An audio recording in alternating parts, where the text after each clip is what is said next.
Hello guys! Welcome. Collective reading po tayo ngayon. Tingnan natin kung ano yung current energy ng person mo para to sa mga no contact situation na nakikibalita sa kanilang mga person. Be open-minded po, hindi po halos lahat makaresonate. Thank you nga po pala sa mga nagsusubscribe, sa mga bumabalik. Marami pong salamat. Start na tayo. Ano yung energy ng person mo? Excuse me po.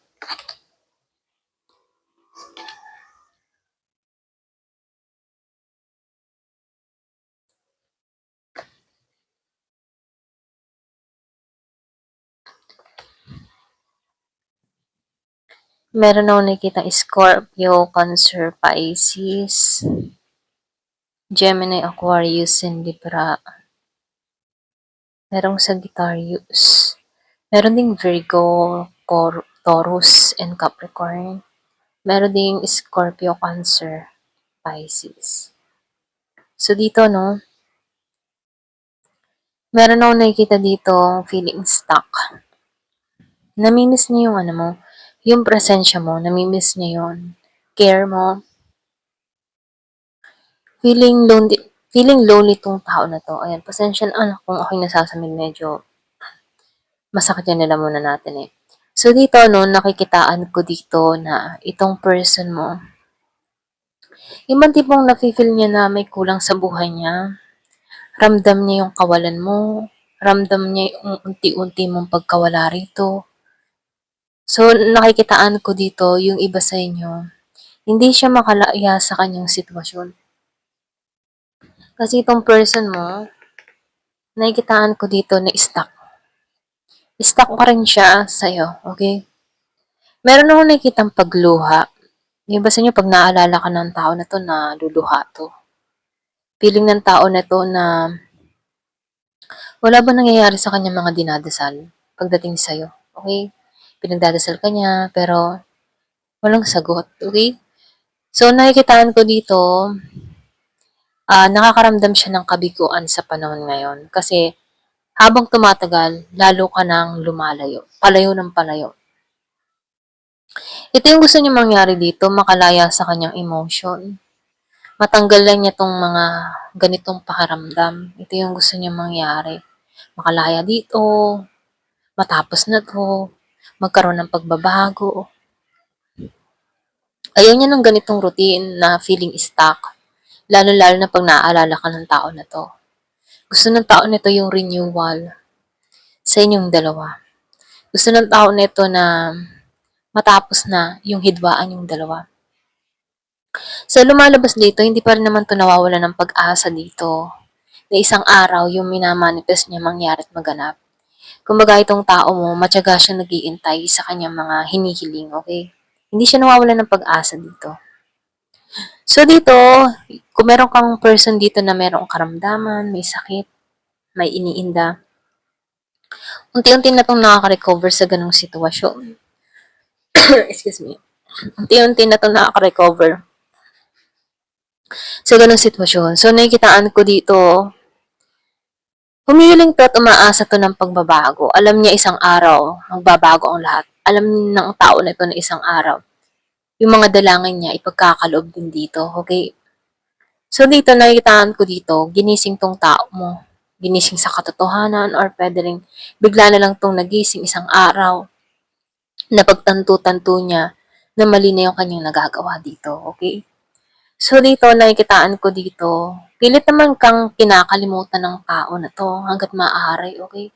Pero yung nakikita ko, no, pilit niyang kinakalimutan ka, pilit niyang winawak sa yung kaisipan niya pagdating niya sa'yo. Alam niyang mali, yung man tipong alam niyang mali na manatili pa. Kasi, alam niya rin yung mga nagawa niyang atraso sa'yo dito. Kung meron man nagawa siya, no, or kung ikaw naman ay may nagawang atraso dito, so nakikitaan ko dito, nakaka-recover na to. Kaya lang dito, nakikitaan ko dito na kahit nakaka-recover na siya, hirapan pa rin siyang makalimot sa'yo, okay? Ikaw yung pinakatinik sa kanyang isipan kung bakit hindi ka makalimutan dito, okay?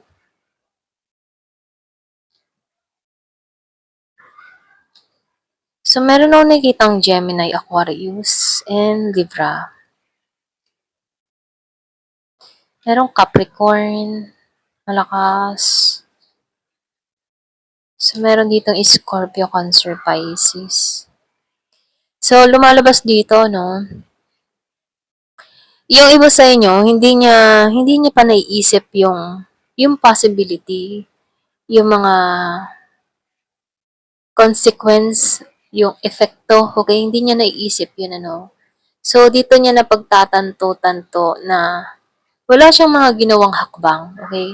Kulang din siya sa logic, or pwede rin kulang din siya sa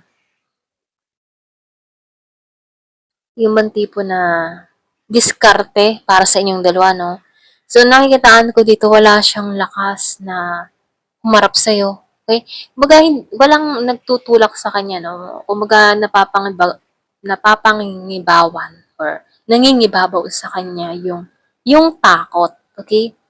So, nakikitaan ko dito, yung iba sa inyo, wala tong lakas na harapin ka, nangingibabaw sa kanya yung takot, yung judgment mo sa kanya, kung paano mo siya sasalitaan dito, kung paano yung mga sasabihin mo sa kanya, yun yung kanyang nangingibabaw.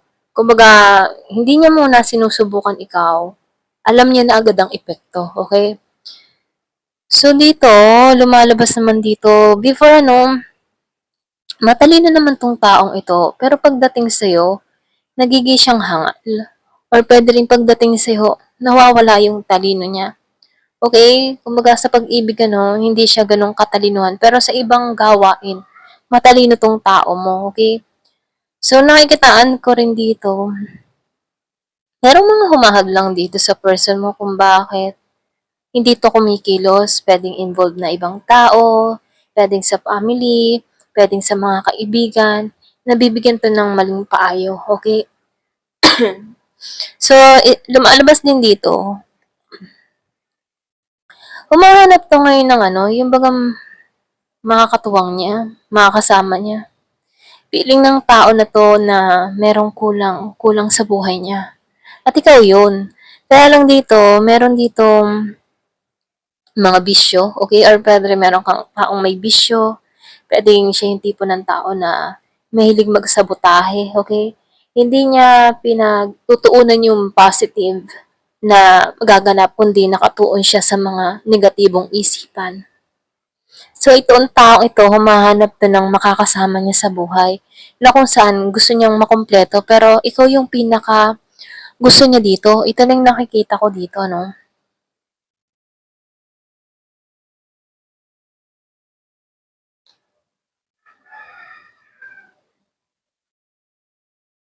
Wala tong makita. Ito lang nakikita ko. Yung matipong kahit humanap siya ng bago, wala siyang matagpuan.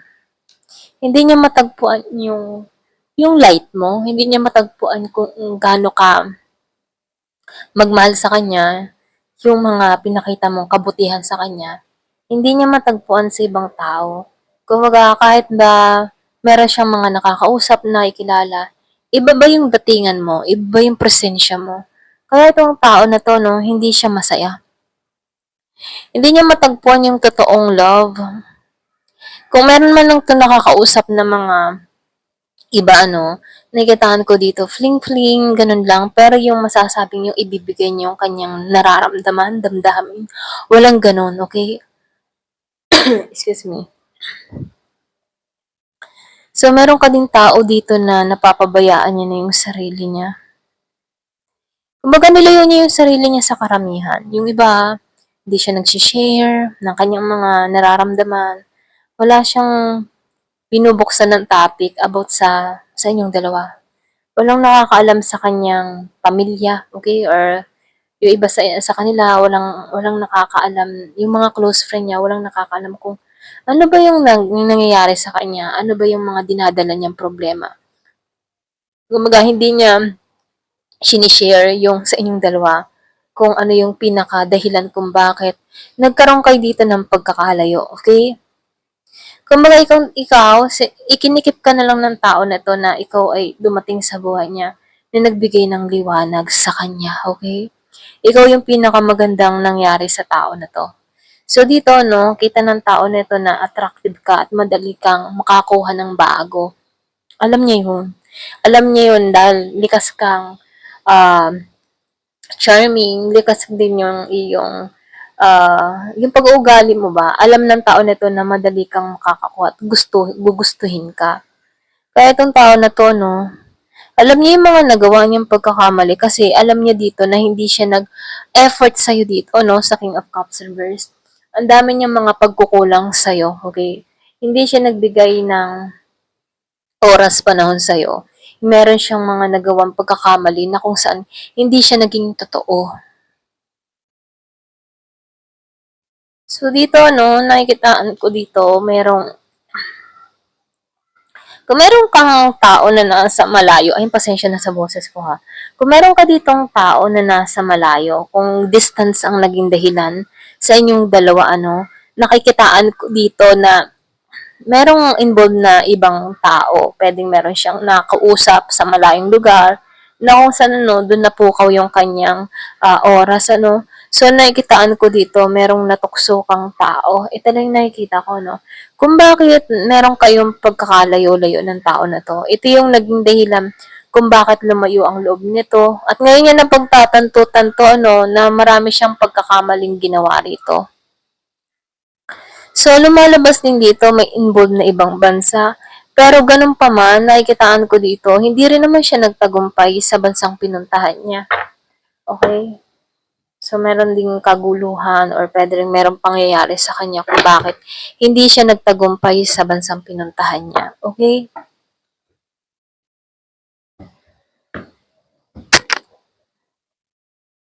Ayan, pasensya nagulo.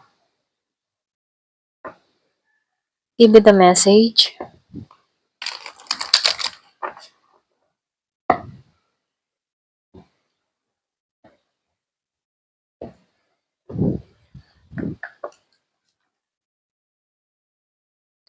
So, dito, no, nakikitaan ko dito, gusto ng tao na tong kalimutan ang nakaraan or pwede rin ikaw, energy mo to. Gusto mo nang makalimot sa nakaraan.